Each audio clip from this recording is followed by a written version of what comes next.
5 సంవత్సరాల పరిపాలనలో జగన్మోహన్ రెడ్డి గారు వైట్ పేపర్లకు పెన్నుకి 9 కోట్ల రూపాయలు ఖర్చు పెట్టారండి. ఇవన్నీ కూడా మీరు ఒకటే గుర్తుపెట్టుకోండి. ఎవరైనా సరే సోషల్ మీడియా వేదికగా ప్రజలని పక్కదారి పట్టించడం అనేది కరెక్ట్. మీ దగ్గర ఏదైనా ఎవిడెన్స్ ఉంది, ఒక జీవో ఉంది, ఎక్స్పెండిచర్ ఏమైంది అనేది మీ దగ్గర ఉంది. ఎప్పబుల్ 10 కోట్లు అది అన్నారు కదా. ఎందుకు ఇంతవరకు దాని మీద ఒక్క ప్రభుత్వ ఖర్చు దగ్గర వాళ్ళ దగ్గరే కదా ఉంది బడ్జెట్. ప్రభుత్వంలోనే తెలుగుదేశం పార్టీ వాళ్ళు ఒక పేపర్ తీసి ఒక పోస్ట్ చేస్తే రాష్ట్రం అంతా 5 నిమిషాల్లో సర్క్యులేట్ అయింది కదా. ఆ ఖర్చులు తీసి వేయచ్చు కదా ఎక్స్పెండిచర్. అలాగే పెన్నులు కాదు, ఇవన్నీ కూడా పచ్చి అబద్ధం. ప్రజల్ని డైవర్ట్ చేయమంటారు. మీరు డైవర్ట్ చేయమన్నారు. మీరు చేయాల్సిన పని ఏంటి? మహిళలకు ఉచిత బస్సు ఎప్పుడు ప్రవేశపెడుతున్నారు పథకాన్ని. మహిళలకి ప్రతి ఇంటికి ఆరోగ్యం చెప్పలేదు కదా, తెల్ల రేషన్ కార్డులు ఉన్నోళ్ళకి ఇస్తాం, లేకపోతే 2 పిల్లలు ఉంటేనే ఇస్తాం, ముగ్గురు అలా కండిషన్స్ ఏం పెట్టలేదు కదా. మరి ఈరోజు ఎందుకు కండిషన్స్ పెట్టి మాట్లాడుతున్నారు? రోడ్ మ్యాప్లు రోడ్ మ్యాప్లని ఎందుకు మాట్లాడుతున్నారు? మీరు నెలకి 1500 ఎప్పుడు ఇస్తారు? అట్లా నిరుద్యోగ వృత్తి 3000 ఎప్పుడు ఇస్తారు? 20 లక్షల ఉద్యోగాలు 5 సంవత్సరాలు కన్నారు. ఈ 5 నెలల్లో మీరు ఇవ్వాల్సి వచ్చినటువంటి 2 లక్షల ఉద్యోగాలు ఎక్కడొచ్చింది? సంవత్సరానికి 4 లక్షలు వచ్చినప్పుడు ఈ 5 నెలల్లో 2 లక్షలు ఇవ్వాలి కదా. మరి 2 లక్షల ఉద్యోగాలు ఎక్కడొచ్చింది? అట్లాగనే తల్లికి వందనం పథకం ఎందుకు అమలు చేయట్లా? పారిశ్రామికవేత్తలుగా యువతను తయారు చేయడానికి 10 లక్షల రూపాయల ఆర్థిక సహాయం అన్నారు, అది ఎందుకు అమలు చేయట్లా? ఇట్లాంటి అన్ని అంశాలను దృష్టి పెట్టండి. మీ వైఫల్యాలను కప్పిపుచ్చుకోవడానికి వైసీపీ మీద నిందలేయడం అనేది కరెక్ట్ కాదు. ప్రజలు ఇవన్నీ గ్రహిస్తారు. ఎంతవరకు ఇసుక మీద పాలసీ చేయలేకపోయారు. మద్యం ప్రైవేటైజ్ చేశారు.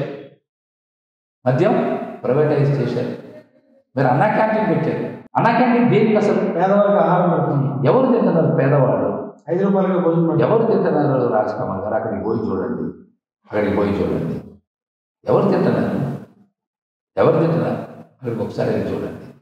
ప్రజలకి ఖచ్చితంగా పనికొచ్చేటువంటి అంశాల మీద మీరు మేనిఫెస్టోలో చెప్పిన అంశాల మీద దృష్టి పెట్టండి. కానీ పదే జగన్మోహన్ రెడ్డి గారి మీద, వైసీపీ మీద ఏదో విమర్శలు చేస్తే మీడియా చేతిలో ఉంది కదా అబద్ధాలను ప్రచారం చేసినంత మాత్రాన ప్రజలు నమ్మే పరిస్థితిలో ప్రజలు కూడా గత ప్రభుత్వం మనకి ఎట్లాంటి లబ్ధి చేకూర్చింది, ప్రస్తుత ప్రభుత్వం ఎటువంటి లబ్ధి చేకూర్చిందని అంచనా వేసుకొని తెలివైన స్థితికి ప్రజలు చేరుకుంటున్నారు. ఖచ్చితంగా ఈ అబద్ధాలని, ఈ కలుపుతాన్ని ప్రజలు తిట్టుకుంటారు.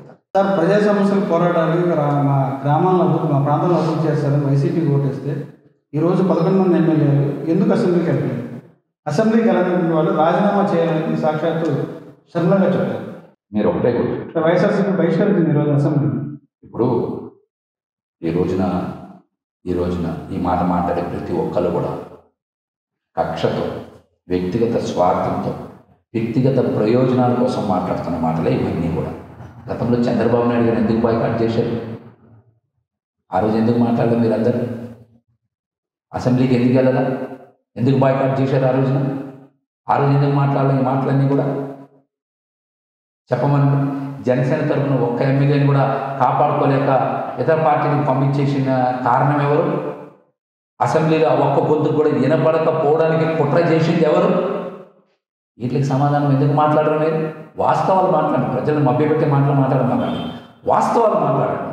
అంతేగాని జగన్మోహన్ రెడ్డి గారికి 40% ఓట్లు వచ్చినాయి.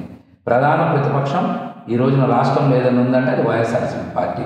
అసలు తెలుగుదేశం చంద్రబాబు నాయుడు గారు కానీ, పవన్ కళ్యాణ్ గారు కానీ, పురంధరేశ్వర్ గారికి కానీ ఎందుకు ప్రతిపక్ష హోదా ఇవ్వడానికి భయపడుతున్నారు? సమాధానం చెప్పమని.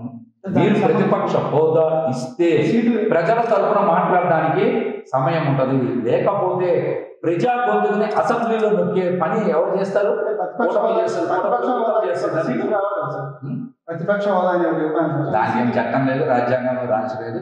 ప్రతిపక్ష హోదా కల్పించారు. అట్లాగైతే జగన్మోహన్ రెడ్డి గారిని మరి అసెంబ్లీకి వచ్చేటప్పుడు మాజీ ముఖ్యమంత్రి స్థానంలో మరి ఒక ప్రత్యేకమైన గేట్ నుంచి తీసుకొచ్చారు కదా, లోపలికి అసెంబ్లీ సమస్యలు తీసుకెళ్ళారు. ఈరోజు కూడా ప్రతిపక్ష నేత హోదా ఇస్తే మీకు వచ్చిన ఇబ్బంది ఏంటి? మీ పాలనలో వైఫల్యాన్ని ఎత్తి చూపుతారని, సూపర్ 6 హామీల్లో జరుగుతున్నటువంటి వైఫల్యాన్ని ఎత్తి చూపుతారని, రాష్ట్రంలో అభివృద్ధి ఎక్కడా లేదని, రాష్ట్రాన్ని ఇష్టానుసారం దోచుకుంటారన్న అంశాన్ని జగన్మోహన్ రెడ్డి గారు అసెంబ్లీలో నేరుగా చెప్తే రికార్డుల్లోకి ఎక్కుతాయి, ప్రజల దగ్గర కూడా వెళ్ళిపోతాయని భయంతోనే కదా మీరు ఇవ్వట్లా. ముందు ఆ పని మీద దృష్టి పెట్టండి. ఎందుకు అడగరు షర్మిల గారు? రాజీనామా చేయమంటారు షర్మిల గారు.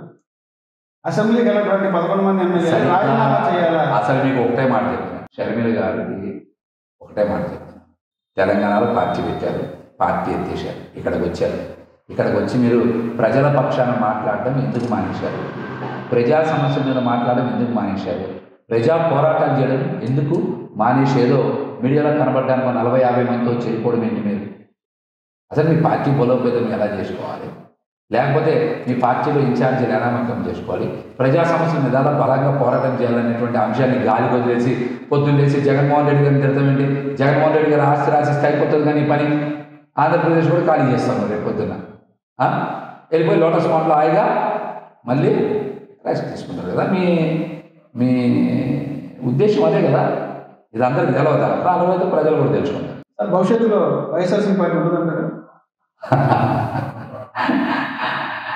వైఎస్ఆర్సీపీ ప్రజల్లో చాలా బలం కాలగర్భంలో కలిసిపోతుందని చెప్పి సాక్షాత్తు టీడీపీ ఎవరైతే కూటమి చెప్తున్నారు. వైసీపీ పార్టీ అయిపోయింది, ఒక దుకాణం ఆంధ్రప్రదేశ్లో మనోడుందంటారు. రెండు స్థానాలతో ప్రారంభమైన భారతీయ జనతా పార్టీ అంచెలంచెలుగా ఈ రోజున జాతీయ స్థాయిలో అధికారాన్ని నిలబెట్టుకుని 3 సార్లు వరుసగా గెలిచి అంతకుముందు 2 సార్లు ఇలాగా జాతీయ స్థాయిలో చాలా బలంగా నిలబడిన పార్టీ. అట్లాగనే మీరు చూస్తే ఇప్పుడు కూడా తెలుగుదేశం పార్టీకి మన 23 వస్తే ఈ రోజు దగ్గర 134 స్థానాలు వచ్చి నిలబడిన పార్టీ. జనసేన 1 స్థానం నుంచి 21 స్థానాలకు వచ్చినటువంటి పార్టీ. అట్లాగనే జగన్మోహన్ రెడ్డి గారు ఒక్కలతోనే ప్రయాణం మొదలుపెట్టి 23, 64 ఎంపీలు, అట్లాగనే మొన్న 151 వచ్చి 22 మంది ఎంపీలు వచ్చి ముఖ్యమంత్రి అయినటువంటి వ్యక్తి. ఈ రాజకీయాలు ఈ ఒడిదుడుకులు అనేది కామన్గా ఉంటాయి. ప్రజాస్వామ్యం అంటేనే ఒక్కరికి ఇది రాచరికం కాదు కదా అధికారం ఉండడానికి. కాబట్టి అది పెద్ద విషయం కాదు. ఇవన్నీ కూడా పగటికాలను అంటూ ఉంటారు. మీరు పాలన మీద దృష్టి పెట్టండి, అభివృద్ధి మీద దృష్టి పెట్టండి, సంక్షేమం మీద దృష్టి పెట్టండి. జగన్మోహన్ రెడ్డి గారిలాగా విప్లవాత్మకమైనటువంటి మార్పులు ఎలా తీసుకురావాలో దృష్టి పెట్టండి. బటన్ నొక్కడం మీద అందరూ విమర్శలు చేశారు. ఈరోజు మీరు ఒక్కసారి కూడా బటన్ నొక్కలేక చతికిలు పడ్డారు కదా, దాని మీద దృష్టి పెట్టండి. ఎలా నొక్కాలి బటన్ అనేది? కనీసం బుడమేరు వరదలు వస్తే మీరు కబేలా ప్రాంతానికి వెళ్ళండి, ఇండస్ట్రియల్ ఏరియా. ఒక్కొక్క ఇండస్ట్రీ కూడా కోట్ల రూపాయలు నష్టపోయింది. సామాన్యులైతే 50 లక్షలు 70 లక్షలు మధ్యతరగతి ప్రజలు నష్టపోయారు. వాళ్ళకి 20,000 ఇస్తే 50,000 ఇస్తే ఏ విధంగా వాళ్ళందరూ తిరిగి కోలుకోగలుగుతారు? సార్, వరదల్లో వైఎస్ఆర్సీపీ ప్రకటించిన ₹1 ఎక్కడ సార్?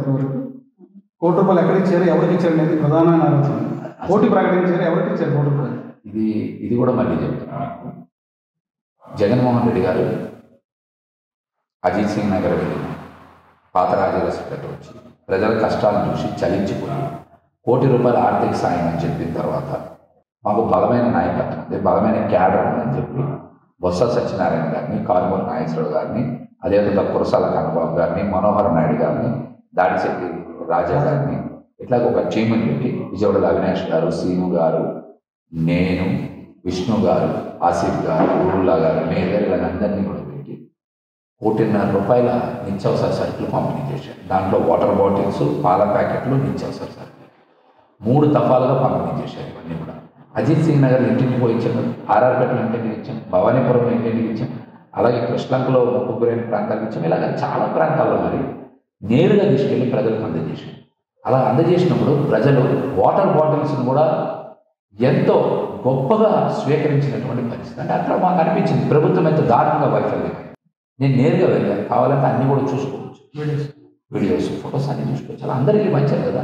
అటు పక్కకి అవినాష్ గారు వాళ్ళు వెళ్ళారు, ఇటు పక్కన విష్ణు గారు, వెల్లపల్లి గారు వెళ్ళారు, ఇక్కడ ఆసిఫ్ గారు, మేయర్ గారు, మేము అందరం కూడా వెళ్ళాం కదా. కార్పొరేటర్లు అన్ని చోట్లకి వెళ్ళారు. ఇది విమర్శ చేయాలని క్షేత్రస్థాయిలో వెళ్ళి ప్రజల్లో కష్టాల్లో భాగస్వామ్యం అయ్యామని ఇటువంటి విమర్శలు చేస్తాను. మీరేమి ఇచ్చారు అసలు? మీరు చందాలే కదా అందరు ఇచ్చింది, విరాళాలే కదా ఇచ్చింది. ఆ విరాళాలు డబ్బులే కదా ప్రభుత్వం ఇచ్చింది. అవి కూడా ఏమైనా ఇచ్చారా? అగ్గిపెట్టెల కోసం, పునరావాస కేంద్రాల కోసం, భోజనాల కోసం దగ్గర 365 కోట్లు భోజనాలకి కొట్టేశారు కదా. అగ్గిపెట్టెల కోసం 26 కోట్లు తీసేశారు కదా. ఏంటి ఇదంతా అవినీతి కాదా, దోపిడీ కాదా? చంద్రబాబు నాయుడు గారు స్వయంగా మీటింగ్లో ఏం చెప్పారు? అప్పుడు రేట్లు చూసుకున్నావా, 10% ఎక్కువైనా ఇస్తామని ఆయనే కదా చెప్పారు. కాబట్టి వైఎస్ఆర్సీపీ చాలా స్పష్టంగా జగన్మోహన్ రెడ్డి గారు ₹1 ప్రకటించి ₹150 లక్షల ప్రజలకు ఇచ్చారు. ఏదో బురద జల్లే కార్యక్రమం నలుగురు చేస్తాం.